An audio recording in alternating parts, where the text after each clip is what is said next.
Baik, Assalamualaikum warahmatullahi wabarakatuh. Selamat siang, salam sejahtera untuk kawan-kawan radiografer semua. Kali ini saya saya diminta bantuan lah atau untuk sharing ya tentang CT guided transtoracal biopsi. Nah, ini termasuk tindakan yang sebetulnya tidak sulit, namun butuh kehati-hatian yang bisa kita akali atau persiapkan sehingga komplikasi ke pasien bisa minimal dan hasilnya bisa baik. Kasus-kasus yang saya presentasikan semuanya dari Rumah Sakit Cipto Mangunkusumo dan ada juga yang dari Rumah Sakit Universitas Indonesia. Namun pada prinsipnya permintaan CT guided transtoracal biopsi ini sudah cukup lumrah dilakukan di berbagai rumah sakit, sehingga baiknya teman-teman radiografer dan siswa ya, mahasiswa di bidang radiografi bisa mengambil ilmu sebanyak-banyaknya dan melihat pengalaman dari senior-seniornya di rumah sakit masing-masing. Baik, yang pertama, pemeriksaan CT guided transtoracal biopsi ini memiliki indikasi yang paling penting adalah mengevaluasi adanya massa paru atau nodul paru yang kita curigakan merupakan suatu keganasan. Yang kedua, tentu saja selain massa paru atau nodul paru, ini juga massa pleura atau penebalan atau cairan di pleura. Selanjutnya tentu saja yang berdekatan dengan paru adalah mediastinum. Nah, ini kita bisa periksa baik massa maupun KGB atau lymph node dari mediastinum. Lalu kalau ada massa di dinding dada atau koste juga ini sangat baik dilakukan biopsi.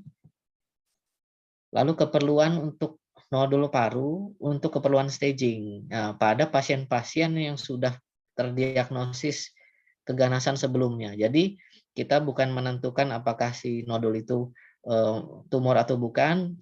Kita ingin tahu yang nodul kita temukan itu temuan jinak atau merupakan penyebaran dari keganasan di organ lain yang menyebar ke paru. Dan terakhir, ketika kita ingin mengetahui histologi dari atau isi jaringan dari tumor tersebut, itu bisa dilakukan namanya pemeriksaan molekular, misalnya dengan imunohistokimia, itu akan mengarahkan terapi pasien lebih akurat lagi. Nah, kontraindikasi yang pertama tentu saja bila pasiennya tidak kooperatif dan tidak bisa dibantu dengan sedasi. Nah, jadi kalau pasiennya masih gerak-gerak atau ini ya tidak agitasi atau tidak kooperatif, mungkin masih dibantu oleh teman-teman anestesi, dokter anestesi akan membius lah gitu. Namun pada beberapa keadaan pembiusan tidak mungkin dilakukan karena fungsi paru yang sangat rendah atau mungkin ada penyulit lainnya, mungkin ada obstruksi jalan nafas sehingga tidak bisa dilakukan dan pasien tidak bisa diam atau terus bergerak, itu tidak bisa dilakukan sama sekali. Itu kontraindikasi yang cukup kita bilang absolut. Selanjutnya, kalau target biopsinya misalkan seperti ini ya, ini belum tentu tumor yang ini, tapi bisa jadi benjolan vaskular. Ini contohnya nih AVM di paru gitu. Ini kalau kita tusuk pasti akan berdarah dia akan fatal akibatnya begitu. Jadi ini pada kasus ini tidak boleh dilakukan transtoracal biopsi. Yang ketiga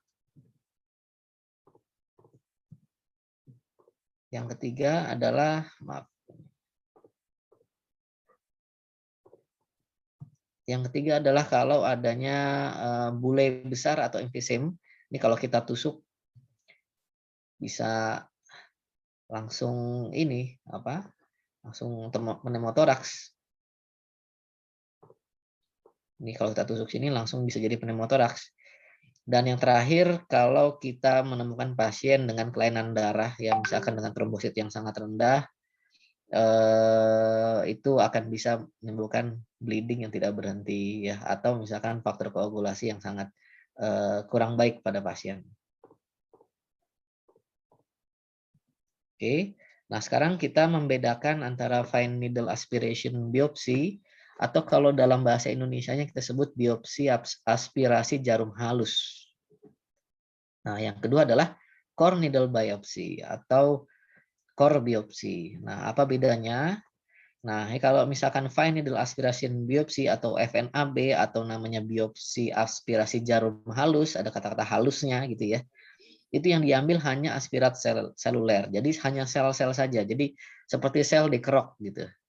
Ya, sel dikerok nanti akan dianalisa di bawah mikroskop oleh sejawat patologi anatomi. Nah, ini namanya pemeriksaan sitologi. Sito artinya sel, logi artinya ilmu, ilmu yang mempelajari tentang sel. Jadi sitologi tentang ilmu yang mempelajari tentang sel seluler. Jadi ini kata kuncinya adalah sel gitu. Nah, ini tentu saja karena sel yang disedot ya kita menggunakan aspirating needle atau needle aspirasi ya. Nah, ini biasanya membutuhkan jarum berukuran kecil 20 sampai 25 G biasanya cukup. Nah, fiksasinya bisa dilakukan dengan alkohol 96% dan udara kering gitu. Ya. Nah, ini tentu saja karena jarum lebih kecil yang diambil hanya sel, ini akurasinya lebih rendah dibandingkan core needle biopsi yang akan kita bahas sebentar lagi. Ya, ini core needle biopsi yang diambil kalau tadi FNAB hanya sel, ini adalah jaringan. Jadi inti jaringan atau core jaringan seperti serpihan potongan jaringan lah, ibaratnya begitu. Nah, ketika jaringan yang diambil itu namanya pemeriksaan histological atau histopatologi. Histo artinya jaringan, gitu ya. Logos artinya ilmu, ilmu yang belajar tentang jaringan, gitu. Jadi yang kita ambil bukan hanya sel, tapi jaringan utuh kepingannya, begitu. Jadi informasi yang didapatkan lebih menyeluruh ya. Nah, tentu saja kalau kita mengambil kepingan, cara membuat sesuatu menjadi keping kita harus memotong gitu ya. Needle yang kita gunakan adalah cutting needle, bukan aspiration needle. Nah, biasanya karena kita memotong dan sifat jaringan, jarumnya biasanya ukuran lebih besar, bisa 16 sampai 20 G. Oke. Nah, ini fiksasinya dapat menggunakan formalin ya. Nah, ya bukan dapat ya, memang biasanya dengan formalin saja. Dan biasanya kalau ada fiksasi khusus dari patologi anatomi ada tuh yang buat khusus jaringan yang untuk analisa molekuler tertentu. Tapi secara umum, secara kasar overall formalin yang digunakan ya.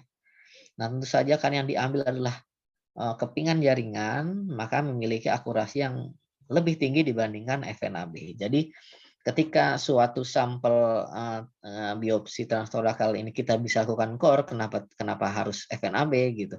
Karena core lebih bagus hasilnya. Cuman karena jarumnya lebih besar, tentu saja risiko terjadinya komplikasi juga lebih besar. Seperti itu karena jarum yang menusuk ke badan pasien lebih besar ukurannya. Nah, persiapan pasien yang pertama adalah tentu saja inform consent kepada pasien dan keluarga. Jangan lupa keluarganya juga diajak inform consent ya. Misalkan kalau pasiennya aja kalau terjadi apa-apa keluarganya kan nggak tahu ya. Jadi biasanya ketika saya mulai sebelum pasien dilakukan prosedur, saya panggil pasien dan keluarganya kita ngobrol bareng gitu mengenai risiko-risikonya aja. Apa sih risikonya? Di antaranya adalah pneumotoraks ya. Pneumotoraks karena ya tentu saja ada sesuatu jarum yang menusuk rongga paru ibaratnya seperti balon, balon bisa meletus. Ya, meletus ya, rongga pleura isinya terisi udara. Nah, yang selanjutnya adalah hematom. Hematom ini bisa terjadi di dinding dada ya. Dan hemoptisis apabila ada cedera, injury di mulut darah paru juga mengenai bronkus. Nah, darah tersebut dibatukan oleh pasien menjadi hemoptisis atau batuk darah. Nah, pemeriksaan lab tentu saja karena kita melakukan prosedurnya meskipun cederanya minimal ya karena jarum masuk, namun tetap saja kelainan-kelainan darah harus kita identifikasi, kita lihat HB-nya, leukosit ya untuk lihat ada infeksi enggak ya, dan trombosit yang paling penting kita lihat kemampuan pembekuan darah pasien dengan nilai trombositnya. Kita cek faktor koagulasi dengan PTA, PTT dan INR. Lalu karena kita bagusnya menggunakan kontras ya, nanti akan kita bahas kenapa kita harus memeriksakan urium kreatinin. Nah, bila ada pasien menggunakan obat-obatan, terutama misalkan aspirin, kita stop 5 hari sebelumnya. Bila ada menggunakan NSAID lainnya selain aspirin, bisa stop 2 hari sebelumnya, dan heparin 1 hari sebelumnya. Oke. Selanjutnya kalau misalkan ada kelainan darah, itu bisa dikoreksi dulu dengan transfusi FFP, transfusi platelet ya, trombosit atau dengan injeksi vitamin K. Nah, puasa 8 jam sebelumnya sebenarnya sama seperti prosedur CT scan kontras ya, kalau misalkan terjadi reaksi anafilaksis atau penurunan kesadaran akibat kontras atau tindakan itu tidak terjadi aspirasi dari isi lambung ya, itu bahaya nanti bisa aspirasi ke paru-paru apalagi posisi tindakan kita telentang seperti itu.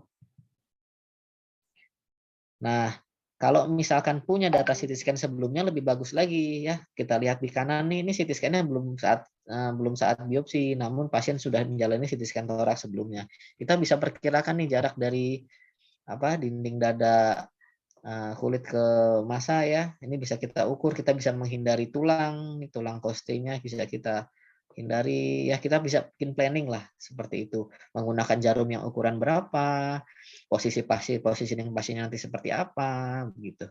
Jadi kita bisa mempersiapkan banyak demi kelancaran tindakan dari CT scan sebelumnya. Jadi kita harus meminta CT scan sebelumnya kalau bisa. Oke, selanjutnya adalah kita membutuhkan teamwork ya. Teamwork ini dari tim-tim dokter atau rumah sakit ya. Tentu saja pasien-pasien yang menjalani tindakan mungkin saja merasa nyeri atau tidak nyaman, itu bisa kita konsultasikan dengan sejawat anestesi. Apalagi bisa bila pasiennya unkooperatif ya, tidak kooperatif, selalu bergerak, selalu panik ya, atau tidak tidak bisa diam gitu ya, itu harus dibantu sedasi. Nah, tentu saja dengan risiko prosedur yang ada dan mungkin ada sedasi, tentu saja kita kadang membutuhkan backup dari HCU ya.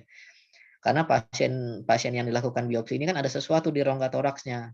Bisa massa besar, bisa menekan mediastinum atau jantung sehingga dilakukan tindakan yang minimal invasif pada pasien-pasien ini belum tentu sama dengan pasien-pasien yang tidak terganggu parunya, karena fungsi kardiorespirasi ini menentukan sekali derajat dari vitalitas dari fit seseorang gitu. Jadi ketika fisiologi di kardiorespirasi terganggu itu akan bisa fatal, sehingga asesmen dari dokter anestesi apabila kita lakukan tindakan dengan bertemu risiko, berbagai risiko, dan kalau misalkan ada sedasi itu sangat bergantung pada asesmen dari dokter anestesi. Itu harus kita perhatikan dan kita tanyakan perlu backup ICU, HCU atau ICU, nanti mereka akan memberikan jawaban.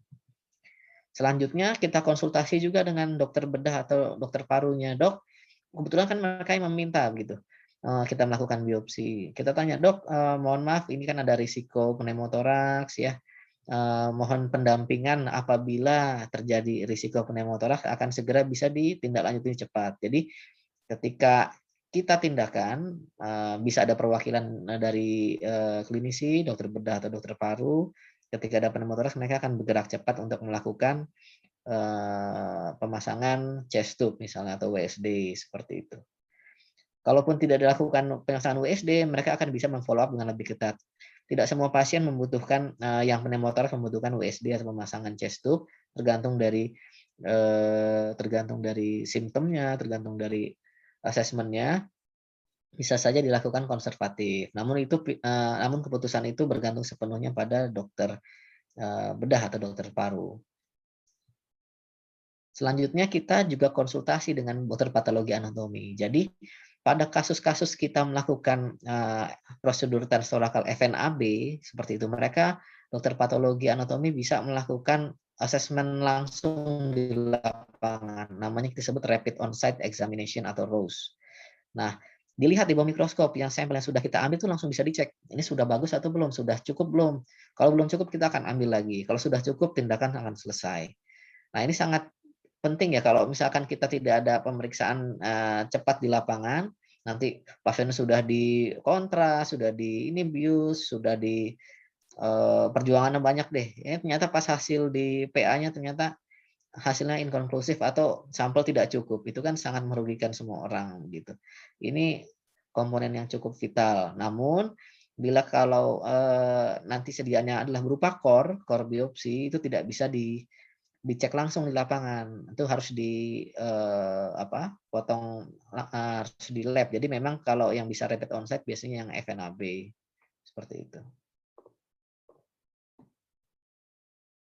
Nah, jadi kita sarankan untuk menggunakan CT scan kontras pada prosedur biopsi ini karena yang pertama kita harus menghindari struktur vaskular. Jangan sampai kita menusuk vaskular yang melintang di hadapan jarum dan massa gitu ya, menghalangi rute jarum menuju massa. Sehingga kalau vaskularnya besar bisa bleeding dan komplikasinya bisa fatal, pasien bisa meninggal karena perdarahan. Nah, yang selanjutnya kita harus mendapatkan tumor yang viable. Viable itu maksudnya apa? Viable itu maksudnya masih memiliki ciri tumor yang bisa dianalisa, yang masih utuh ya kondisinya sehingga bisa akurat diagnosisnya. Jangan sampai kita mendapatkan area yang nekrotik. Area nekrotik itu isinya hanya semacam apa ya? Semacam sudah luluh ya bagian tumornya sehingga mungkin hasilnya tidak bagus untuk dianalisa. Nah, contohnya seperti ini. Ini gambar ini massa di sini ya. Kita bisa lihat, namun saya nggak jelas nih mau nusuknya harus di mana ini. Nah, dengan CT scan kontras, nah ini kita bisa lihat nih bagian yang di pinggir inilah yang kita harus ambil ya. Sedangkan yang di tengah ini adalah bagian yang nekrotik. Ya, jadi kita bisa tusuk di sini gitu ya untuk memastikan jaringannya bagus nanti diambil ya. Nah, ini kita ambil di sini. Selanjutnya, untuk menghindari vaskular-vaskular yang berbahaya, contohnya ini kita lihat nih ada massa di mediastinum, ya. Cuman di sini tuh ada aorta. Bagaimana nih kita melakukan biopsi kalau kita tidak menggunakan kontras? Ya, nah kita lakukan kontras. Ya, sudah terlihat jelas ya. Ini benda ini harus kita hindari nih arkus aorta sekali kalau kena tusuk jarum sudah lah pasti pasiennya berdarah dan namanya aorta pembuluh darah paling besar ya pasti pasiennya akan meninggal di tempat seperti itu. Jadi kontrasnya sangat penting. Jadi saya bisa planning nih jarak dari sini sampai sini berapa gitu ya. Tidak serta merta asal tusuk gitu ya. Nah, ini kita harus hindari dan tentu saja kita hanya paling maksimal sampai sini aja. Oke. Nah, oke sekarang langkah pertama ya, kita melakukan sebelum kita scan apapun, kita coba pasang dulu marker. Ya, kita pasang marker di lokasinya. Lokasinya di mana? Kan ada imaging sebelumnya tadi. Misalkan ada masanya di paru kanan, bawah ya kita arahkan. Dibanyakan di mana? Di depan atau di belakang? Kalau di belakang kita puncture-nya dari sisi punggung gitu ya. Nah, kita taruh markernya. Ya, contohnya seperti ini. Ini marker ini silakan menggunakan benda-benda radio opak yang seperti itu ya, seperti lidi ya. Atau ini silakan kalau nggak ada bisa pakai jarum suntik tuh disusun ya, dirakit pakai mikropor ya, pakai jarum suntik yang panjang jadi bisa jadi bahan metalik juga ya. Selanjutnya langkah kedua kita lakukan scanning ya. Apakah si marker sudah tepat atau belum? Dia harus meliputi massa ya yang akan kita target sebagai biopsi dan telah masuk jarumnya. Nah, kita sudah scan. Oke, kita lihat oh masanya sudah diliputi oleh marker. Posting sudah tepat. Oke. Kemudian di step ketiga, nah kita menggunakan kontras tadi yang seperti kita sudah bahas ya untuk mencapai bagian massa yang paling viable ya menghindari area nekrotik, menghindari menghindari vaskular ya. Kita scan kontras ya. Nah, kita bisa dapat area yang kita hindari nih. Ya, ini nekrotik areanya nih kita harus hindari sehingga jarum hanya cukup masuk sampai sebelumnya aja. Nah, kalau dari contoh ini misalkan di lokasi entry jarumnya di antara marker 2-3 ya, dari sisi lateral ya gitu. Jadi kita ingat-ingat dan kita hafalkan posisinya di antara marker 2 dan 3 gitu. Nah, kita posisi yang sudah kita validasi dan kita pilih ini kita sampaikan kepada rekan-rekan radiografer, teman-teman ya. Mohon ditandai dengan laser pada posisi slice nomor sekian atau setinggi ini gitu ya. Nah, kita tandai dengan laser. Ya, setelah laser nampak, kita menyiapkan semacam spidol ya atau marker untuk kita tandai bahwa letaknya tadi kan yang posisinya adalah di antara 2 dan 3 ya, yang dari lateral misalkan ya. Nah, kita tandai di sini ya. Nah, dengan spidol seperti ini dan kita kasih mark gitu ya. Lokasi kebetulan di pasien ini kita menandai dua titik sebagai alternatif biopsinya. Oke. Nah, setelah kita tandai marker ini kita dan sekitarnya kita disinfeksi atau kita bersihkan, jangan sampai markernya terhapus ya. Atau kalau misalkan markernya rentan terhapus, kita tandai mungkin dengan cubitan kuku gitu ya, bisa kita akali seperti itu. Nah, ini kita bersihkan dengan povidone iodine atau betadine ya. Lalu kita tutup dengan duk steril kalau bisa yang berlubang ya. Kalau nggak berlubang bisa juga sih nanti dilingkerin gitu ya duknya, tapi paling enak kalau berlubang jadi semua lapangan kita bisa bebas aksesnya. Nah, ini setelah kita bersihkan dengan betadine. Oke, ini dengan duknya. Oke, step selanjutnya adalah kita melakukan anestesi lokal.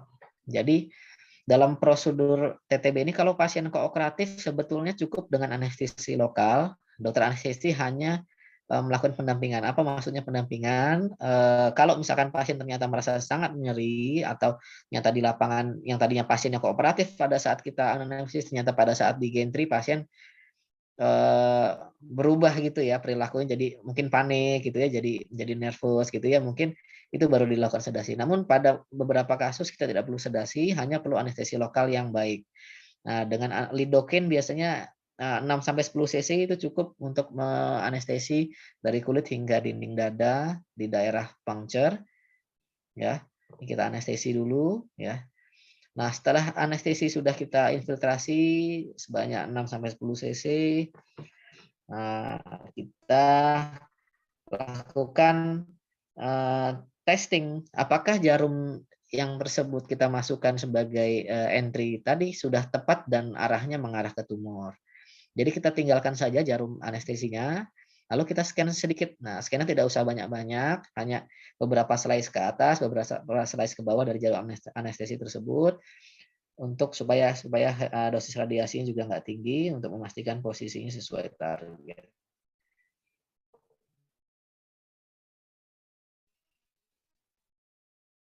Nah, setelah sudah sesuai target, nah tadi sudah sesuai target ya, ini kita lihat udah cakep nih dari area yang nekrotik ini.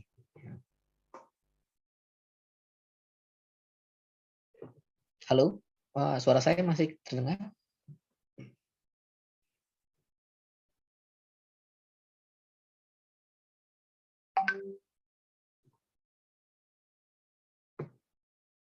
Halo, panitia, suara saya masih terdengar? Masih ada, Dok.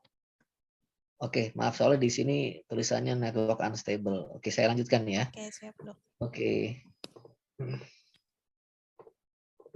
Selanjutnya setelah anestesi sudah dilakukan, kita lakukan biopsi sesungguhnya dengan jarum biopsi ya.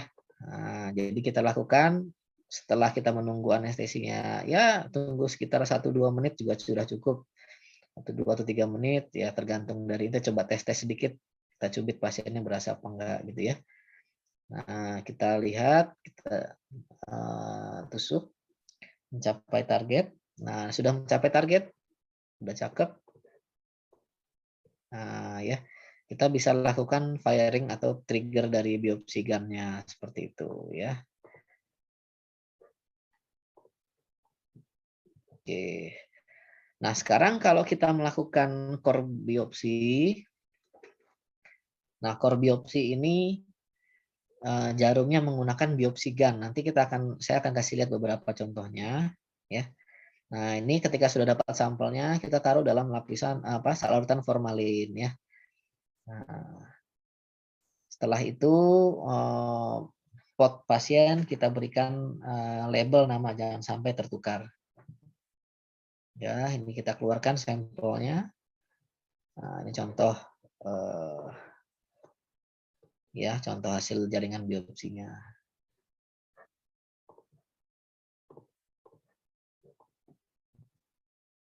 Oke. Nah, sekarang kalau FNAB ini karena FNAB ini seperti aspirat ya, jadi seperti cairan dikit gitu ya. Nah, ini kita semprot jarum FNAB-nya. Ya, setelah itu di objek glass ya. Jadi kita menyiapkan objek glass untuk FNAB ini ya. Nah, objek glass ini bisa kita smear ya, nanti jadinya seperti ini. Setelah itu nanti, nah ini contohnya, contoh tekniknya ya.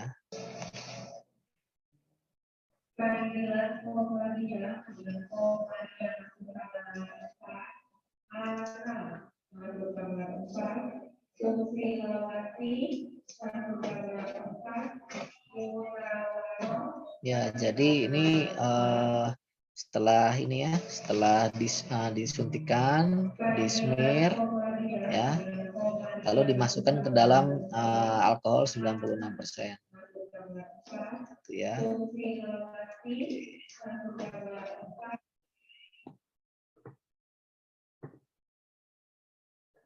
Oke. Nah, tadi kalau misalkan sudah di-smear, kita masukkan yang sebagian objek glass ke dalam fiksasi 96% dan sebagian ke udara kering, jadi nggak dikasih apa-apa, hanya dikeringkan di udara. Nah, kalau misalkan dapat jaringan yang kepingan yang cukup besar, nah itu bisa dimasukkan ke formalin, jadi kita tetap siapkan formalin seperti itu ya. Jadi 3 ini ya kita siapkan. Nah, ini kita fiksasi 96%, kita masukkan ke dalam pot, kita kasih label nama yang dikeringkan dengan udara, lalu kita fiksasi formalin ya kalau ada dapat jaringan yang besar. Nah, setelah tindakan kita lakukan scan kembali untuk mendeteksi apakah ada pneumotoraks atau tidak ya. Selanjutnya kita observasi pasien ya selama 2 jam ya. Kita cek tanda vital 2 kali per menit ya minimal ya, gitu, cek tanda vital aja, dan posisinya berbaring atau kalau misalkan ini pasiennya posisi yang habis ditusuknya itu ada di posisi bawah gitu ya, supaya tersil dengan atau tertutup dengan baik seperti itu. Andai kata ada kekhawatiran karena biopsi ini menembus pleura yang cukup dalam atau lapisan paringin paru yang cukup terbuka, maka kita bisa sarankan follow up ronsen ya, dalam posisi duduk tegak ya. Kalau bisa berdiri ya silakan, tapi biasanya posisi duduk tegak aja ya supaya pasien nggak banyak berubah. Itu 3 jam kemudian gitu ya. Lalu kalau misalkan nanti sudah mau persiapan pulang, kadang pasien yang bukan pasien rawat ya, tapi pasien rawat jalan yang melakukan biopsi bisa langsung pulang hari tersebut dan diinstruksikan atau diedukasi untuk tidak melakukan aktivitas berat selama 3 hari. Oke. Ya, ini kita scan tadi ya. Hasil tidak ada pneumotoraks. Nah, ini contoh-contoh dari jarum core needle ya. Mungkin di setiap rumah sakit agak berbeda-beda, namun ini yang saya dapatkan yang umum dipakai di berbagai rumah sakit ya. Ini biopsi gun yang sifatnya otomatik dan ini single use ya. Ini dari brandnya. Ini saya disclaimer dulu ya, saya tidak dapat sponsor apa-apa dari alat ini, hanya sekedar pemaparan saja. Nah, ini sampling lever ini untuk kokangnya ya, untuk melakukan aktivasi pegasnya ya. Di sini ada safety switch atau sebelum kita firing atau menembak targetnya. Tadi sempat target, kita buka dulu kuncinya seperti itu ya. Selanjutnya ini adalah triggernya. Jadi ketika kita sudah siap menembak, kita pencet yang ini. Ya. Nah, ini dari merek lain dari Muller Medical yang tadi TSK. Nah, ini juga sampling levernya kita tarik ke belakang ya. Nah, ini ada triggernya ada dua nih. Di ujung sama di dekat handle pegangan ya, ada dua untuk triggernya gitu. Agak berbeda tipenya. Nah, ini yang gunnya reusable ya. Jarumnya single use atau disposable seperti itu. Nah, ini jarumnya harus dibuang sekali pemakaian pasien. Nah, kalau ini biopsi gunnya bisa dipakai berulang kali ya. Ini harganya lumayan sih, sekitar 30 jutaan kalau yang reusable ini. Nah, ini sampling levernya bisa ditarik ya untuk mengaktifasi pegas dari biopsi gunnya. Nah, ini ada safety switch-nya untuk mengamankan sebelum firing supaya nggak menembak dulu ya. Ini pencet triggernya ya untuk menembak jaringannya. Nah, ini ketika udah jadi satu nih yang bawah ya, udah dirakit. Nah, jarum ini akan dimasukkan ke dalam alat ini menjadi gabungan ya. Oke. Nah, ini jenis yang lain. Yang pertama ini yang seperti aspirasi ya. Ini seperti SPET disambungin jarum panjang. Ini juga bisa buat FNAB sebetulnya gitu. Tapi karena dia besar ukurannya dan daya vakumnya kuat, biasanya jaringan-jaringan kecil juga ikut terambil sehingga dipakai juga untuk core biopsi terutama di organ-organ yang lunak. Ini biasanya buat di liver biasanya. Menghini gitu ya. Menghini itu ya jarum yang dia tidak cutting ya, sebenarnya ini pasti suction, dia menghisap untuk supaya jaringan masuk ke dalam jarumnya gitu. Ini cocok buat liver, di mana liver kan hipervaskular gitu ya, supaya traumanya nggak terlalu besar dan jaringan juga lunak untuk masuk ke dalam jarum silindernya seperti itu. Nah, yang selanjutnya adalah yang tipe seperti mirip gunting, ini bisa dipakai satu tangan dan relatif ringan, jadi biasanya pada pasien-pasien yang kecil atau yang aksesnya sulit ini cukup mudah digunakan ya. Ini semi otomatis ya. Nah, yang terakhir ini adalah coaxial needle. Coaxial needle ini sebenarnya bukan alat biopsi gun ya, tapi merupakan pembantu jarum biopsi sehingga kalau kita mengambil sampel berkali-kali kita tidak usah berulang kali tusuk gitu ya. Nanti kita lihat videonya sedikit ya. Nah, ini untuk yang pertama yang SCAT Automatic Single Use. Nih kita lihat videonya sebentar.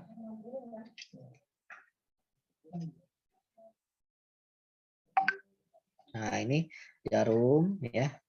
Ini ada tulisan fire lock-nya untuk ini safety switch maksudnya ya untuk mengunci. Nah, kita kokang dulu. Kita kembalikan lagi. Nah, kita lihat posisi switch terkunci lock ya. Seperti itu. Nah, contohnya nih yang merah-merah ini adalah sebagai target biopsi.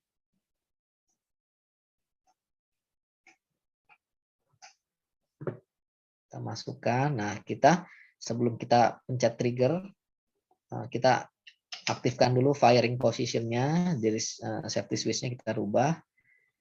Nah, lalu kita bisa fire. Nah, ini jarumnya masuk ke tumor ya. Jarumnya masuk ke tumor. Nanti diikuti dengan tembakan kedua. Jadi selongsongnya ini akan maju untuk menggunting jaringan.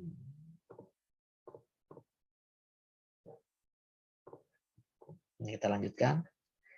Nah, ya, itu jadi 2 kali prosedur. Satu jarumnya masuk, satu selongsongnya akan menggunting jaringan yang sudah ditusuk oleh jarum yang maju duluan tadi.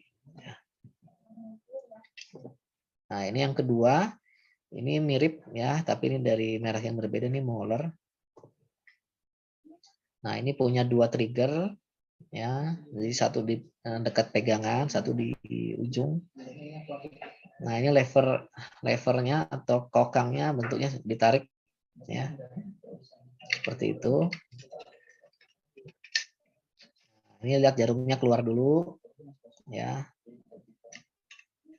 Nah, tarik masuk ya. Nah, kita posisikan ke pasien. Nah, kalau di sini, nah ini bisa dua trigger. Nah, kita masukkan ke targetnya. Nah, contohnya kalau kita fire dari trigger yang di ujung ya. Nah, sama saja kok ininya.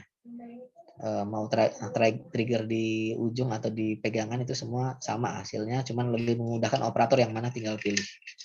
Nah, ini kita coba pakai trigger yang di pegangan ya. Kita masukkan lagi jarumnya, kita kokang, kita coba pakai yang ini. Nah, ini tembakan pertama. Nah, ini jarumnya akan masuk ya. Jarumnya akan masuk. Lalu kalau tembakan yang kedua, selongsongnya dia akan maju. Itu menggunting jaringan. Oke. Nah, ini yang tipenya reusable ya. Reusable, jarumnya disposable. Kita lihat. Nah, ini dan ini juga ada triggernya di belakang dan triggernya di depan nih, dua juga nih triggernya.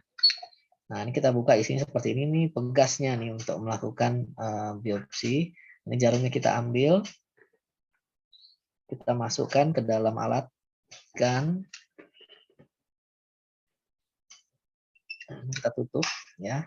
Ini bisa kita kokang. Nah, dan ada safety switch-nya gitu ya. Kita kokang. Ini jarumnya akan dimasukkan seperti itu. Jarum sudah masuk. Nah, ini safety switch ini akan pada posisi yang terkunci. Ya, lock. Seperti itu. Ya. Nanti ketika kita mau fire baru kita unlock.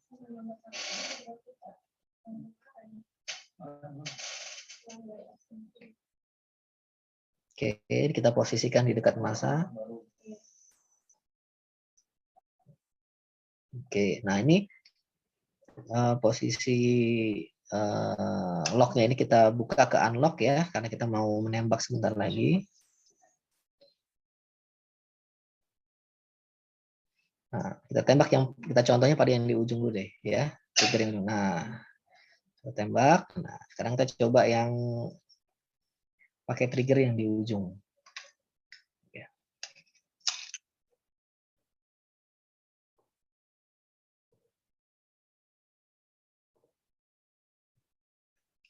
Oke.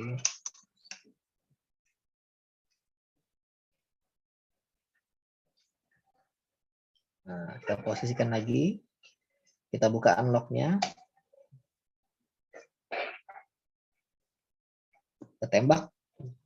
Iya, oke. Jadi bisa dua cara ya, bisa dari depan atau belakang.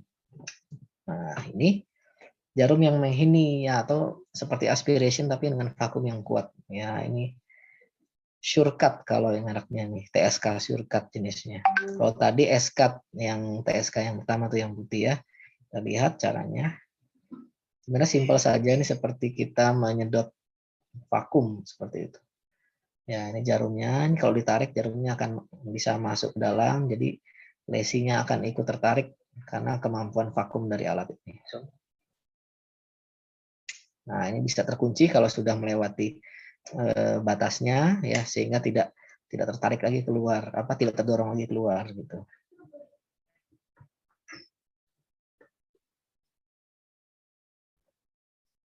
Oke. Kita tusuk ya di target lesinya, kita sedot. Terus kita sedot. Memang ini membutuhkan waktu karena jaringan ini akan butuh durasi jaringan untuk memasuki silinder jarum gitu. Jadi jangan cepat-cepat, slow, steady, dan make sure untuk memastikan jaringan masuk ke dalam seperti itu. Nah, ini sudah kelihatan masuk ya, seperti itu. Nah, ya itu warna pink ya kalau di sini.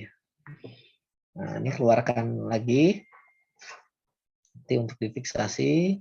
Nah, tinggal kita tekan yang bagian handle di jarum ini ya. Ya, untuk kemudian dikeluarkan. Seperti itu. Oke. Nah, ini yang bentuknya mirip gunting ya, yang bisa dipakai satu tangan atau one handed gitu. Oke, kita lihat.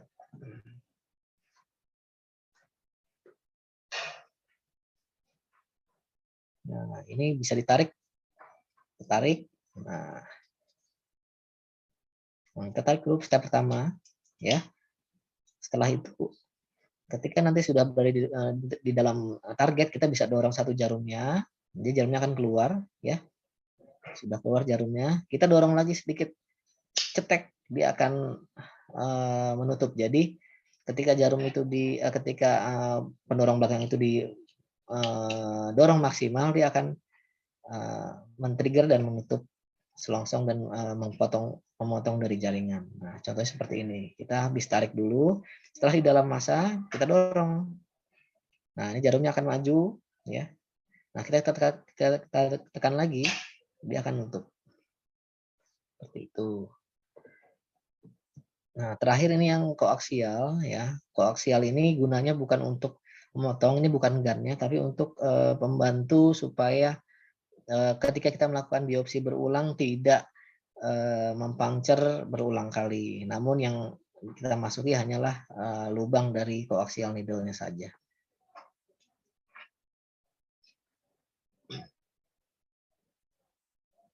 Nah, ini kita keluarkan dulu. Kita lihat.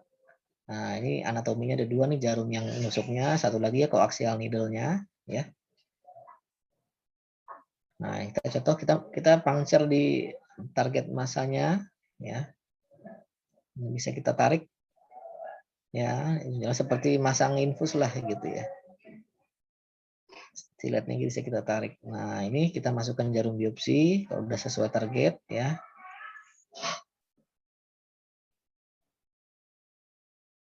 Oke. Kita tekan, kita cabut. Nah, kita fiksasi jaringan yang sudah diambilnya. Nah, ketika sudah selesai, kita mau ambil sampel lagi, misalkan masih kurang, kita tidak perlu puncture lagi, kita sudah masuk lewat jarum yang sudah terpasang, jarum koaksial yang sudah terpasang. Oke.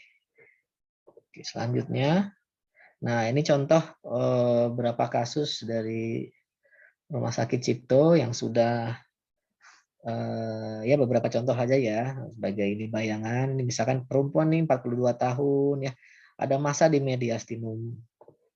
Kita bisa lihat ini ada massa mediastinum ya. Sini juga ya, sampai lewatin dari costenya ya. Nah, ini kita lakukan biopsi ya, kita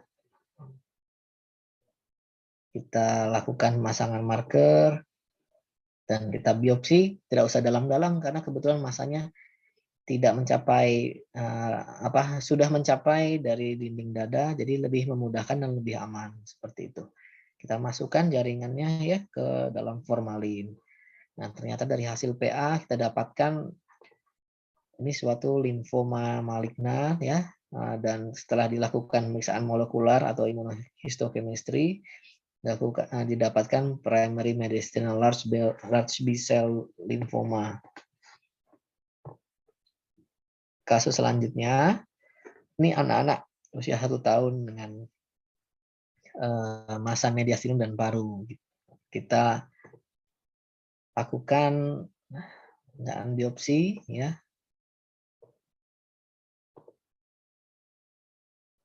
Oke. Nah, ini dengan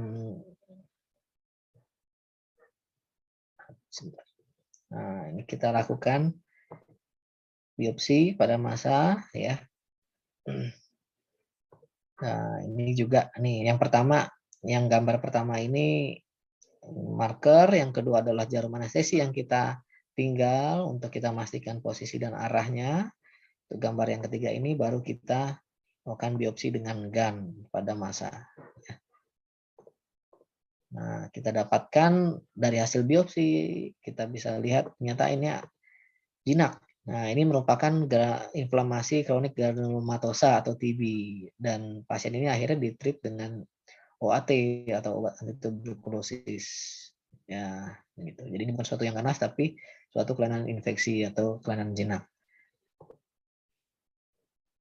Nah, ini pasien usia 34 tahun, wanita dengan massa mediastinum superior dan sindrom vena cava superior. Nah, kita lihat nih, udah kasihan nih ibunya. Ini vena cavanya nih udah ketekan ya sama massa di mediastinum ya. Seperti ini, udah kedesak dia. Nah, ini klinisi meminta kita biopsi apa nih penyebabnya? Takutnya jangan-jangan limfoma atau ini ya, yang paling sering kan biasanya limfoma ya. Coba kita biopsi ya. Nah, dari ini yang tergambar yang sempat saya tampilkan juga, kita lihat deh, ini dari jarum biopsi ke kulit hanya berbatas 2 cm atau 1,9 cm menuju aorta dari dinding pleuranya. Kalau misalkan saya tidak menggunakan kontras, tidak bisa saya ukur, saya tidak tahu kedalaman jarum yang tidak boleh saya lebihi gitu. Nah, dengan ini saya bisa cukup confident atau pede untuk menusuk jarumnya. Kalau nggak pakai ini, waduh, saya nggak tahu deh. Kalau nggak pakai kontras, nggak tahu deh nanti pasiennya selamat atau enggak. Ini saya juga agak deg-degan nih mengerjakannya. Karena dekat sekali dengan aorta, bukan sembarang arteri, tapi udah arkus aorta. Nah, ini berhasil saya tusuk dengan pelan-pelan ya, dekat sini ya. Berhasil saya masuk ke masanya supaya nggak terlalu dekat, saya tembak situ ya. Dan ternyata hasil biopsinya adalah timoma. Ya, jadi timoma ini adalah salah satu tumor mediastinum. Ternyata dia saat di pemeriksaan imunohistokimia timomanya ganas. Jadi kita sebutnya karsinoma timus. Gitu ya. Jadi penting sekali kan biopsi ini untuk membedakan tumor karena treatmentnya sangat berbeda. Untuk case yang selanjutnya, mungkin case yang terakhir, ini pasien 47 tahun dengan massa paru kanan ya, kita lihat. Nah, ini kita lakukan pemasangan marker di lokasi ya, dan ini saya lakukan biopsi.